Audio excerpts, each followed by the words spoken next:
ذرا تصور کریں کہ قیامت کے دن آپ اللہ کے سامنے کھڑے ہوں اور آپ کی اولاد آپ کے خلاف ہو اور اللہ سے کہہ رہے ہو یا اللہ ان کی وجہ سے مجھے جہنم میں ڈالا جا رہا ہے کیونکہ میرے ماں باپ نے مجھے دنیا تو دی مگر دین نہیں سکھایا۔ ایسا ہی واقعہ ہوا، یہ عرب کا واقعہ ہے کہ ایک والد کی بیٹی کا انتقال ہوا۔ انتقال کے بعد باپ نے جس بیٹی کو ناز سے پالا تھا، پڑھایا لکھایا سب کیا، اور جوانی میں اس بیٹی کا انتقال ہوا، اب گھر میں ماتم چھایا ہوا تھا۔ وقت گزرتا گیا لیکن دل کا زخم باقی رہا۔ کچھ دن بعد وہ شخص جو ہے سویا، خواب میں اس نے اپنی بیٹی کو دیکھا، وہ بیٹی جہنم میں آگ میں جل رہی تھی اور اس کے چاروں طرف آگ ہی آگ تھی اور وہ چیخ رہی تھی، رو رہی تھی اور اس کے چہرے پر آگ کا اور عذاب کے آثار تھے۔ باپ کا دل جو ہے وہ بیٹھنے لگا، گھبرا گیا، پوچھا بیٹی تم اس حال میں کس وجہ سے ہو؟ تمہارے ساتھ یہ سلوک کیوں ہو رہا ہے؟ بیٹی نے روتے ہوئے کہا اے میرے والد، میں جہنم کے گڑھے میں ہوں اور جہنم کا یہ گڑھا آپ کی وجہ سے کہ آپ نے ہمیں دنیا دی مگر آپ نے ہمیں دین نہیں سکھایا۔ کہنے لگا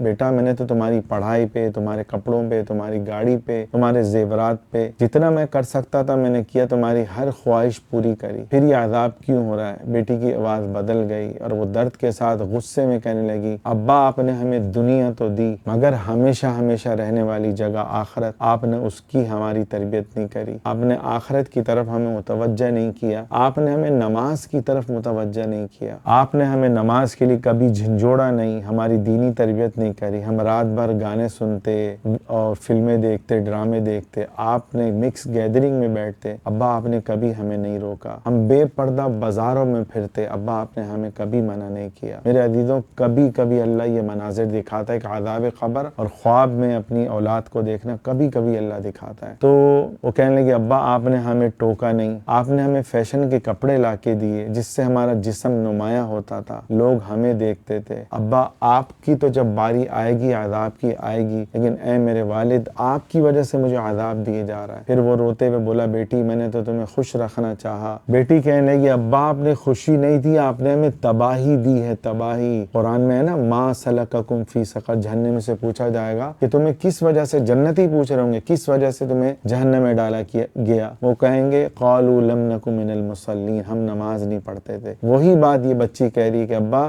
آپ نے ہمیں نماز کی ترغیب نہیں دی، اس وجہ سے آج ہمیں عذاب دیا جا رہا ہے، آپ نے ہماری دینی تربیت نہیں کری، آپ نے دنیا دیا، گاڑی دی، زیور دیے، سب کچھ دیا لیکن دین نہیں دیا۔ تو میرے عزیزوں یاد رکھیں قبر میں کام آنے والی چیز دین ہے۔ 3 سوالات ہوں گے، یہ امتحان گاہ ہے، امتحان گاہ میں ہمیں پیپر کی تیاری کرنی ہے۔ قیامت کے دن 5 سوال، مال کہاں سے کمایا، کہاں خرچ کیا، دنیا میں زندگی کیسے گزاری، وقت کو کیسے خرچ کیا، اس کا سوال ہوگا۔ تو میرے عزیزوں اس واقعے میں بڑی عبرت ہے ہر اس ماں باپ کے لیے جو اولاد کی دینداری کی تربیت نہیں کرتے، ان کو ڈاکٹر بنا رہے ہیں، انجینئر بنا رہے ہیں، بلڈر بنا رہے ہیں، بڑا تاجر بنا رہے ہیں، مگر ان کی دینی تربیت نہیں کرتے۔ میں ایک ایسے بندے کو جانتا ہوں جو 105 شادی ہال کا مالک ہے، 1% بھی اس نے اپنی اولاد کی دینی تربیت نہیں کی۔ قرآن میں اللہ فرما رہے ہیں یا ایھا الذین آمنوا قوا انفسکم واہلیکم نارا، کہ اے ایمان والو اپنے آپ کو اور اپنے گھر والوں کو جہنم کی آگ سے بچاؤ۔ اللہ کی قسم یہ قرآن ہے، غور کریں کہ اللہ ہم سے مخاطب ہے کہ باپ کے ذمہ ہے کہ وہ اپنی اولاد کو جہنم کی آگ سے بچائے۔ ایک باپ اگر صحیح اولاد کی تربیت نہیں کرے گا، اس کی وجہ سے بیوی بھی جہنم میں جائے گی، بیٹی بھی جہنم میں جائے گی، بیٹا بھی جہنم میں جائے گا۔ کیوں؟ اس باپ نے اپنی اولاد کی تربیت نہیں کری۔ تو وہ چاروں، اگر ایک باپ کی 3 اولادیں ہیں اور ایک بیوی ہے تو وہ چاروں اس باپ کی وجہ سے جہنم میں ڈالے جائیں گے۔ وجہ کیا ہے؟ جمعے کا بیان ہم سنتے ہیں، تبلیغی جماعت کی تعلیم ہم سنتے ہیں، یا جو ہے کیا کہتے ہیں دعوت اسلامی کا بیان تو ہم سنتے ہیں، ہمارے ذمہ ہے۔ عورتیں تو بیانات نہیں سن سکتی، اب موبائل کا دور ہے تو وہ سن سکتی ہیں، اپنی تربیت کر سکتی ہیں، لیکن ہمارے ذمہ ہے کہ ہم اپنی اولاد کی صحیح تربیت کریں۔ قرآن میں اللہ فرما رہا ہے وَأْمُرْ أَهْلَكَ بِالصَّلَاةِ وَاصْطَبِرْ عَلَيْهَا، کہ اپنے گھر والوں کو نماز کا حکم دو اور خود بھی اس پہ قائم رہو۔ ڈرامہ چل رہا ہوتا ہے گھر میں، نماز کا وقت ہوتا ہے تو کیا ہم نماز کی طرف آتے ہیں؟ حدیث میں آتا ہے کلکم راع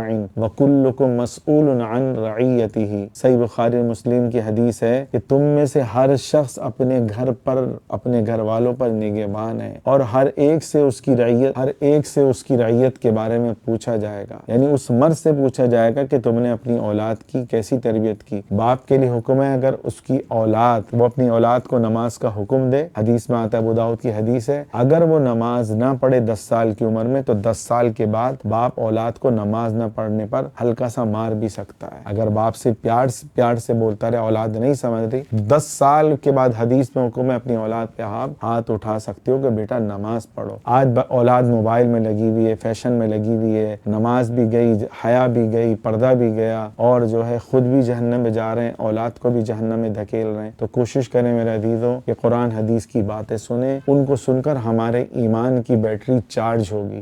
جیسے ہم اس بیٹری سے اپنے موبائل کو چارج کرتے ہیں، ہمارے دل کی بیٹری کو بھی چارج کرنے کی ضرورت ہوتی ہے، اور وہ چارجر کیا ہے؟ یہ جو سامنے قرآن حدیث اور اللہ والوں کے واقعات آپ سن رہے ہیں، عبرت والے واقعات سنتے ہیں، اس سے ہمارے ایمان کی بیٹری چارج ہوتی ہے۔ کوشش کریں کہ قرآن حدیث کی بات کو سنیں اور اپنے گھر والوں کو نماز کا لازماً حکم کریں، گناہوں سے بچنے کی تلقین کریں۔ دنیا فانی ہے، ختم ہونے والی ہے، سب کو چھوڑ کے جانا ہے۔ اللہ تعالیٰ اس دنیا کی مستی سے ہمیں نکالے اور 100% گناہوں سے بچنے والا بنا دے۔ تو کوشش کریں اس واقعے کو زیادہ سے زیادہ پھیلائیں۔ یہ ایسا خواب ہے جو عبرت سے بھرا ہوا ہے، اور اللہ لاکھوں میں سے ایک بندے کو ایسا خواب دکھاتے ہیں، اور یہ سرزمین عرب کا واقعہ ہے، اور عربی کی کتاب ہے قصص ابکتنی، وہ واقعات جنہوں نے مجھے رلایا، اس سے یہ واقعہ لیا گیا ہے۔ اللہ تعالیٰ ہمیں عمل کرنے کی توفیق عطا فرمائے۔